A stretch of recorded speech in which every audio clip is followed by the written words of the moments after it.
വയനാട് ഉരുൾപൊട്ടൽ ദുരിതബാധിതരുടെ വായ്പകൾ ബാങ്കുകൾ പൂർണ്ണമായും എഴുതിത്തള്ളണമെന്ന് മുഖ്യമന്ത്രി പിണറായി വിജയൻ. പലിശ ഇളവ്, തിരിച്ചടവിനുള്ള കാലാവധി നീട്ടൽ ഇതൊന്നും പരിഹാര മാർഗമല്ല. ദുരന്തം നടന്ന പ്രദേശത്തെ മുഴുവൻ കടങ്ങളും പൂർണ്ണമായും എഴുതിത്തള്ളണം. കടബാധ്യത സർക്കാർ ഏറ്റെടുക്കേണ്ട അവസ്ഥ ഇല്ല. ബാങ്കുകൾ തന്നെ അത് വഹിക്കണം. ബാങ്കുകൾക്ക് താങ്ങാവുന്ന തുക മാത്രമേ വായ്പ ഇനത്തിലുള്ളൂവെന്നും മാതൃകാപരമായ നടപടികൾ സ്വീകരിക്കണമെന്നും ബാങ്കേഴ്സ് സമിതി യോഗത്തിൽ മുഖ്യമന്ത്രി ചൂണ്ടിക്കാട്ടി. കൃഷിഭൂമിയുടെ രൂപം തന്നെ മാറിയിരിക്കുന്ന സ്ഥിതിയാണ് വയനാട്ടിലുള്ളത്.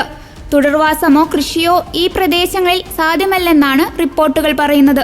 കർഷക കുടുംബങ്ങൾ കൂടുതലുള്ള പ്രദേശത്തെ മിക്കവരും വായ്പ എടുത്തിട്ടുണ്ട്. വീട് നിർമ്മിക്കാൻ ലോൺ എടുത്തവർക്ക് വീട് തന്നെ ഇല്ലാതായി. തിരിച്ചടയ്ക്കാൻ കഴിയാത്ത സ്ഥിതിയാണ് നിലനിൽക്കുന്നത്.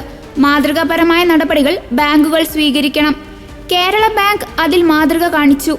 ദുരിതബാധിതർക്കുള്ള സഹായധനത്തിൽ കൈയിട്ട് വാരിയ ഗ്രാമീണ ബാങ്ക് നടപടി ശരിയല്ലെന്നും നടപടികൾ യന്ത്രികമായി മാറരുതെന്നും മുഖ്യമന്ത്രി തുറന്നടിച്ചു. കേരള ബാങ്കിന്റെ മാതൃക എല്ലാവരും സ്വീകരിക്കണം. പലിശ ഇളവ്, തിരിച്ചടവ്, കാലാവധി നീട്ടൽ തുടങ്ങിയവ പരിഹാരമാകില്ലെന്നും മുഖ്യമന്ത്രി വ്യക്തമാക്കി.